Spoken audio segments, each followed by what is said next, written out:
પણ એક મને આનંદ એ થયો કે આ જીવરાજ બાપા પાસે બેહવાનું બન્યું ને, એની જે મગમગાટ આવતો હતો ને અંદરથી, એ માણ્યો,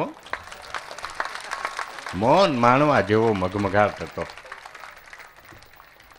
જો એ લેતા આવડે ને તો હું તો ઘણી વખત એમ કહું છું કે કદાચ જીવરાજ બાપુને તાતણી મારીએ ને આપણે તો પહેલા પીરાઈ નીકળે પછી લોહી નીકળે.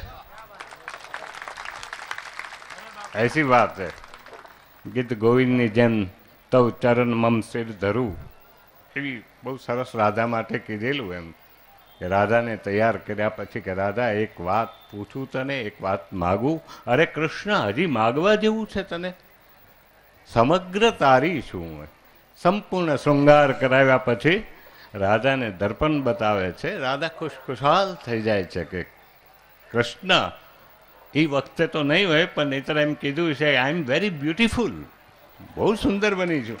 ક્યાં વાત હે. અને એ વખતે કીધું કે જો તું સુંદર બની હો તો મને એક વચન આપ. અરે બોલ, શું આપું? એમ તવ ચરણ મમ સિર ધરું, તારા ચરણની ધૂળ લઈને મારા મસ્તકે ચડાવવું, આ કૃષ્ણની માગણી હતી. મારી અને તમારી એવી જ્યારે માગણી થાય ને ત્યારે ઓલો મંદિરમાંથી આવ્યો આપણું કામ કરવા માટે. અને કાંઈક માહોલ એવો છે સુરત માટેનો, એક બધા સંતોએ જેને કહેવાય ને કોમન ટોપિક, બધાએ એક ચર્ચા એવી કરી, મંદીનો માહોલ સુરતને નડવાનો નથી એમ. એ વાત સંતોના મોઢે નીકળેલું છે એટલે ખોટું તો હોય નહીં. અને આ બધા હું તો ઘણી વખત કહું છું અમારે ભારતી બાપુ આરે બહુ સારા સંબંધો. શું એમને સમાજ માટેની ચિંતા હમણાં રજૂ કરી અહીંયા, જે કોઈ બાળકને ભણવું હોય તો આવે.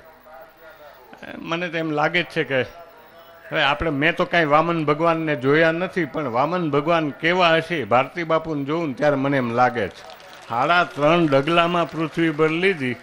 અમારા બાપુએ ભક્તિ, સેવા અને સંવેદનાના જે 3 ડગલા માંડ્યા છે ને, આપણે બધા સૌરાષ્ટ્રના નગરવાસીઓ, સુરતના નગરવાસીઓ સૌભાગ્ય સંપન્ન છીએ કે આપણી પાસે આવા સંવેદનશીલ મહાપુરુષો આપણી ચિંતા કરવાવાળા મળ્યા છે. ફક્ત આપણે થોડીક ટર્મ્સ એન્ડ કન્ડિશન, મોટાભાગની માનતાઓ કરીએ. તું આમ કરી દે તો હું આમ કરું એમ. હે હનુમાનજી મહારાજ, મને જો 10મા ધોરણમાં પાસ કરી દે ને તો તેલનો ડબ્બો તને ચડાવીશ. હવે હનુમાનજી નો કે તને 10માં પાસ કરવું તો એ તું તેલનો ડબ્બો દે, એ કરતાં હું જ હોજ ભરીને નો ડબકી ડોળ રમું એમ. એ કન્ડિશન. ભગવાનને ન્યોછાવર થાવ, પ્રેમથી ન્યોછાવર થાવ ને તો એ આપણું કામ બહુ સરસ કરતા હોય છે. અને સુરત એ તો મિની સૌરાષ્ટ્ર કહેવાય છે ને આપણે ત્યાં. સૌરાષ્ટ્રની એક તાસીર છે. હું હમણાં એક ચેનલ જોતો હતો ટીવી, એમાં એક રાજસ્થાની વાદકનું ઇન્ટરવ્યૂ હતું. એ ઓલા પાવા બનાવીને ગારાના પહેલાં આવે. હવે જો કે આ નવું જનરેશનને ખબર હોય કે નહીં, જૂના હોય છે એમને હોય કદાચ આમાં. મેં કેટલા સંતોના તિલક વિધિઓ કરી, કેટલાને ચદ્દર વિધિ કરી. લકી એમ મને એમ લાગે હું લકી માણસ છું એમ. શ્યામજી બાપુની હારે એમનો વેરી, મને એમ કોઈ કહે ને હું બૌદ્ધિક માણસ છું, મારી બુદ્ધિમાં ન આવે હું આ સ્વીકારું નહીં. આઈ એમ એગ્રી, હું તમારી સામે સમક્ષ થાઉં છું. ઇકોનોમીનો બેઝ છે, અર્થશાસ્ત્રનો એક બેઝ છે, અર્થશાસ્ત્રનો બેઝ છે. એમ કબીરની ભાષામાં તમે કહો ને તો એ કહે છે કે મેં ભગવાનને એટલો બધો ગોત્યો, मैंने इतना खोजा कि मैं खुद खो गया. કબીર વાત. હું ખુદ નથી રહ્યો. હવે લોજિકની રીતે રહ્યો તો ખોજી નથી તો ખોજ કોની? એમ શ્યામજી બાપુએ એક વખત મને બોલાવ્યો, મને કે બોલાવો. અને એ ગંભીર વાતાવરણને મેં કીધું શું કામ હશે. અને સવારના પોરમાં અમને રૂમમાં લઈ ગયા. એ બધા નકુચા બકુચા દેવાયર્યા. અમે 2-3 જણા, હું ને ભીમ બાપુ ને શ્યામજી બાપુ ને બેઠા. પછી ઘડીક હા ખાય પાછા પહોંચે. મારે હામું આમ જોવે, क्या निगाह थी उनकी, दिल से भी गहरी आँख थी उनकी. आपने तो देखी होगी उनकी आँख, દરિયા જેવી આંખ હતી. વારે વારે આમ જોવે ચશ્મામાંથી. એ શું બાપુ? એક પૂછવું છે, શું કરવું? બાપુ પૂછી શકો આપ, શું છે? તો બહુ અંગત વાત કહું છું, વેરી કોન્ફિડેન્શિયલ મેટર છે, તમે કાંઈ એનો અર્થનો અનર્થ નહીં કરતા.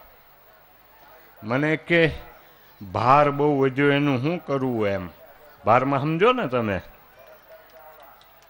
બહુ વધી ગયું છે, હવે શું કરવું?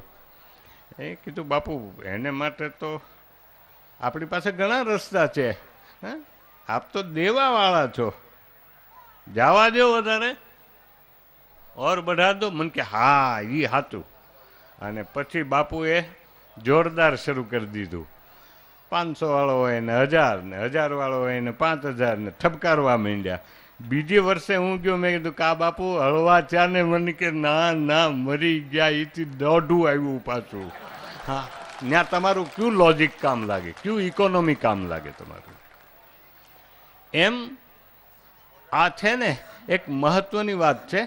એ લોજિકવાળા દોઢું દેવાવાળાની તમે પ્રાણ પ્રતિષ્ઠા કરાવો છો.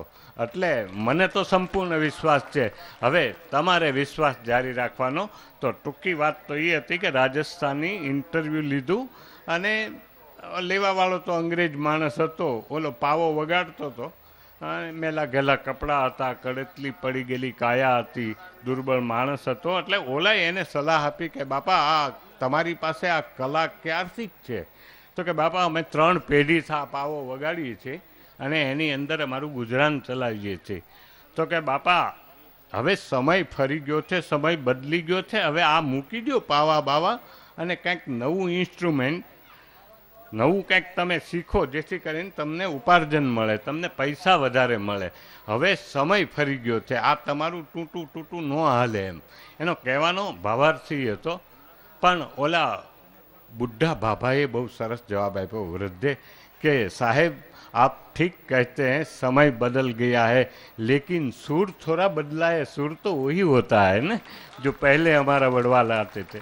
એમ તમે ને હું ગમે એવી પરિસ્થિતિમાં હોય, પણ મિત્રો તમારો અને મારો જે સૌરાષ્ટ્રનો સૂર છે ને એ બદલવા નહીં દેતા. બાકી તો બધું આવ્યા કરે, આ સૃષ્ટિ ઉપર અનેક વખત આવી બધી વસ્તુઓ આવી છે. તો આવા સારા પ્રસંગે આપણને ઉપસ્થિત રહેવાનો, હાજરી આપવાનો, એનો સાક્ષી બનવાનો એક સૌભાગ્ય મળ્યો છે. ઈશ્વરનો પહાડ મારું છું, ઈશ્વરને થેન્ક યુ કહું છું. આ બધા ઉપર આ સંતોની, શ્યામજી બાપુની ખૂબ ખૂબ કૃપા ઉતરે એવી પ્રભુ પ્રાર્થના કરું છું. અને એ તો હમણાં જોઈ લીધા ને, તમે બધું જુઓ છો ને. મેં તો વિજય બાપુને કીધું હતું કે આ તમારું ટેસ્ટ પેપર છે. એક આ પેપર છે ને, સમારંભ છે, પેપર છે. અને કાંઈ થર્મોમીટર તો મુકાય નહીં ને. પણ મેં જોયું છે, હું એનો સાક્ષી છું આ બધી બાબતોનો. એટલે એ તો આમ ધીરે ધીરે ધીરે ધીરે ફિઝિક્સનો કેમત એક છે, આમ દરેક વસ્તુમાંથી તમે લ્યો ને તો એ માઇનસ થાય.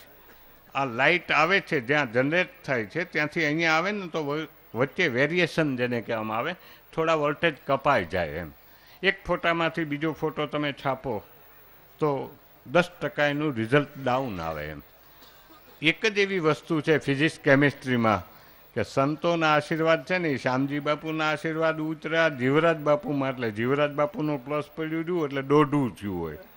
અને એ પાછા દોઢા આશીર્વાદ આ બાજુ આવે તો આ તો અઢિયું થઈ જાય. ધુબાકા મારી એવા આપણને. અને મને આનંદ થાય, હું બાપુને અમે ઘણી વખત વાત કરીએ છીએ કે અત્યારે અમારા સૌરાષ્ટ્ર પાસે કદાચ બહુ મોટા મંદિરોનું જાજરમાનપણું હોય કે ન હોય એ તો મને બહુ ખબર નથી, કારણ કે લોકોના અભિગમો જુદા જુદા હોય છે. પણ અમારી પાસે આ જે યુવાન મહંતો મળ્યા છે ને એ મજાના છે. અને એ અમારું ધન છે. એમ આજે એક યુવા ગ્રુપ આવી ગયું છે. એ યુવા ગ્રુપ ઉપર દાન મહારાજના, ગીગા બાપુના, સંતોના આશીર્વાદ ઉતરે એવી અભ્યર્થના સાથે હું મારું વક્તવ્ય પૂરું કરું છું. આપ બધામાં રહેલા શ્યામજી બાપુની ભક્તિને મારા પ્રણામ, જે મારા પ્રણામનો સ્વીકાર કરે. નમસ્કાર.